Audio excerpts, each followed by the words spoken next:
Okay, here's my attention cue.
Let's see. So I started with a synth pad from Super 8 with just a drone in D, and this track is in D minor. So this is just a D note the whole way.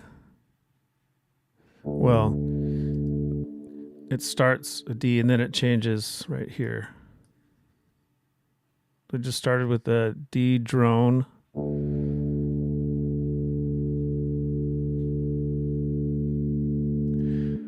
And then I have my Korg mini log doing an arpeggio that comes in, the volume comes in gradually.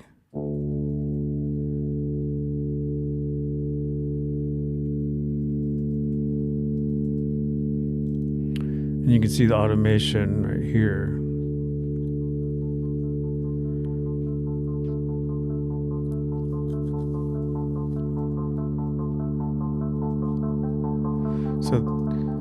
So that's kind of building in gradually, building in intentions.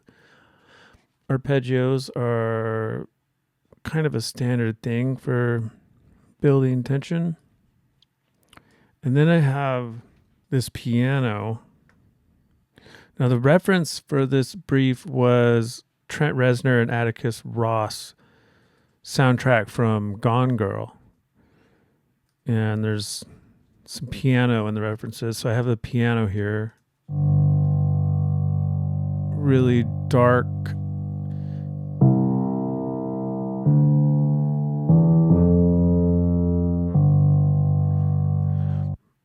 Dark, but kind of melodic, not super sad, just kind of somber and a little tense. And then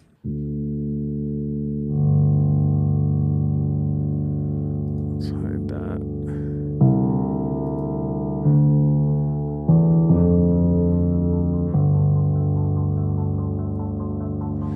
And then for my drums, I started the drums with just a kick.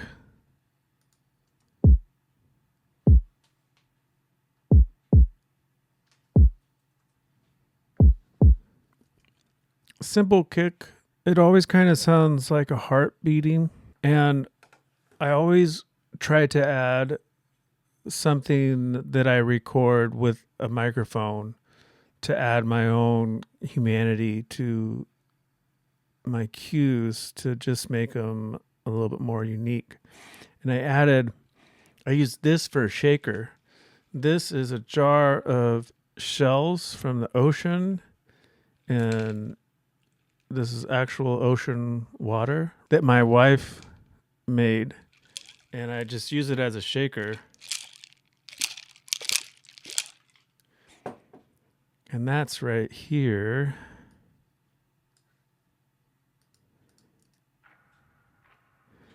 And there's some Valhalla on here. So it kind of sounds like footsteps off in the distance.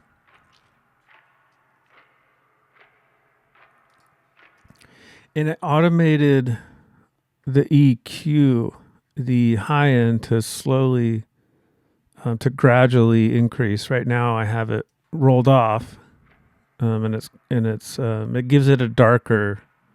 If I turn this off, it's still cool, but it's kind of too much high end for the background, for background music.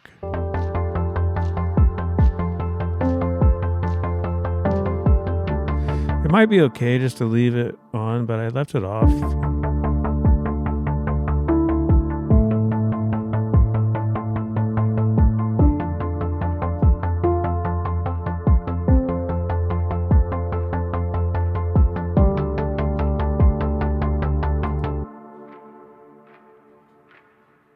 So it's like slowly opening up the low pass filter. And that's it for the drums. Just the kick and that shaker.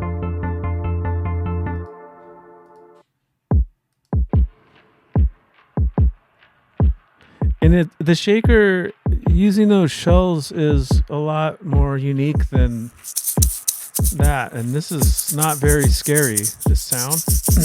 Not that is, but... And for my bass, I have an arpeggiated sort of synth bass, also very commonly used in tension.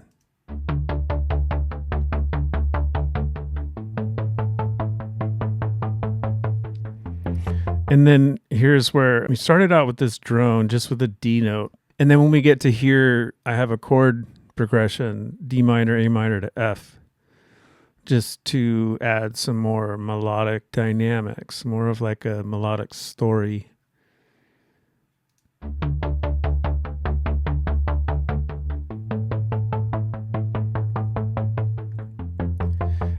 And I put that bass in mono, and I did the same thing with the piano. Putting piano in mono really creates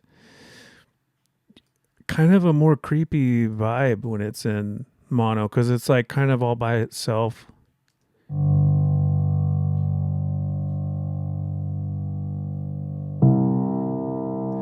Right up the middle, it feels like it's just kind of all by itself in a dark corner, and it kind of adds to the creepy vibe. This synth here, the arpeggio, is in stereo, and it gives it a nice contrast to the piano that's in mono.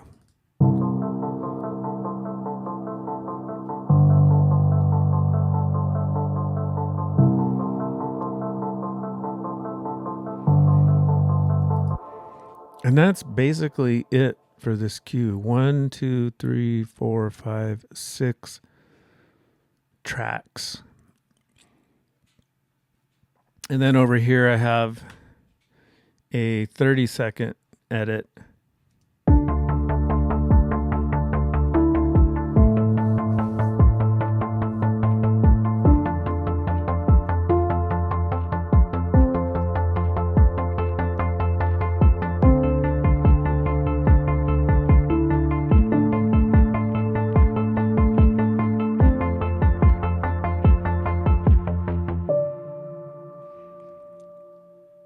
And with the 30-second edit, I made the piano. This is the original ending with the piano.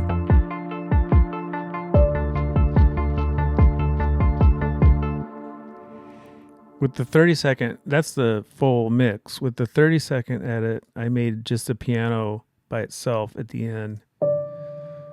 So now if someone wants to use this song, they can just take this piano by itself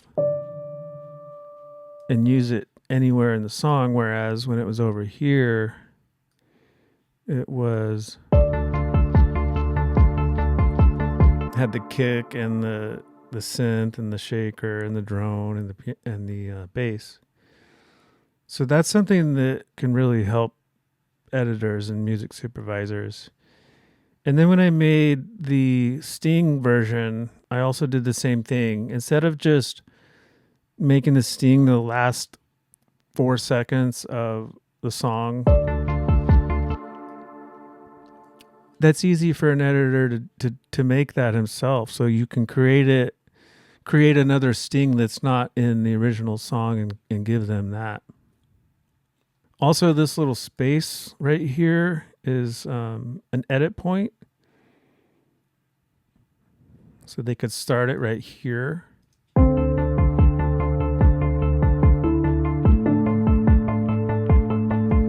They can cut in and out of a scene and they could end it here instead of over here. They could just end it there. So that gives them another option. And you want to make it so your cues have, a good amount of options, especially when they don't ask for the stems. And that's about it for this cue. I'll show the master bus chain here. I put this sketch cassette plugin. It's a tape emulator. And there's a little bit of tape flutter and wow here. And some noise reduction, tape style compression. Kind of gives it kind of makes tension music more unsettling and creepy when things are kind of old sounding. And then Pro Q4 with, just a bunch of frequencies that were kind of didn't sound great, kind of pulled down right here. A little bit of soothe to pull down more harsh frequencies.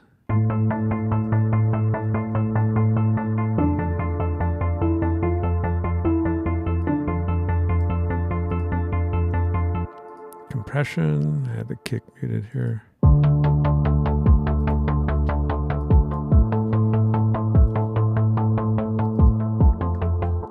And some limiting just to turn the volume up to about 12 LUFS. And that's it. So I hope you guys found this useful. And if you did, please like the video and subscribe, and I'll see you in the next one.